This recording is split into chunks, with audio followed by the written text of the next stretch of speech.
നഷ്ടങ്ങളുടെ പാരിജാതമാണ്. സ്നേഹത്തിന്റെ പാരിജാതപ്പൂക്കളെക്കുറിച്ചുള്ള ഓർമ്മക്കുറിപ്പുകൾ.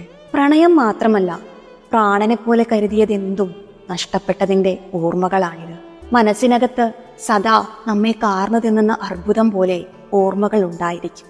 നമ്മൾ കരയുമ്പോൾ അദൃശ്യമായൊരു നിലാച്ചിരിയോടെ അവർ വരും.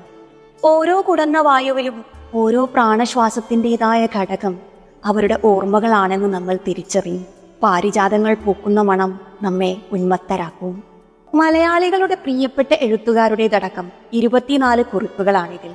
സാമ്പ്രദായിക രീതി പിന്തുടരാതെ ഈ പുസ്തകത്തെ ഇങ്ങനെ ഒരുക്കിയെടുത്തത് ഇന്ദുമേനോൻ എന്ന എഴുത്തുകാരിയുടെ കരുതലോടുകൂടിയ ഇടപെടലൊന്നുകൊണ്ടാണ്. അവർ വിട്ടൊഴിയുമ്പോൾ നമ്മൾ പ്രാണൻ പകുക്കുന്നു എന്നാണ് ഇതിലെ ആദ്യ ഭാഗത്തിന്റെ പേര്. അത് തന്റെ പ്രാണനിൽ പകുതിയായവരുടെ വേർപാട് സൃഷ്ടിച്ച കണ്ണീരിന്റെ വിടവാണ്. അച്ഛന്റെ നെഞ്ചിലെ ഉപ്പുമണം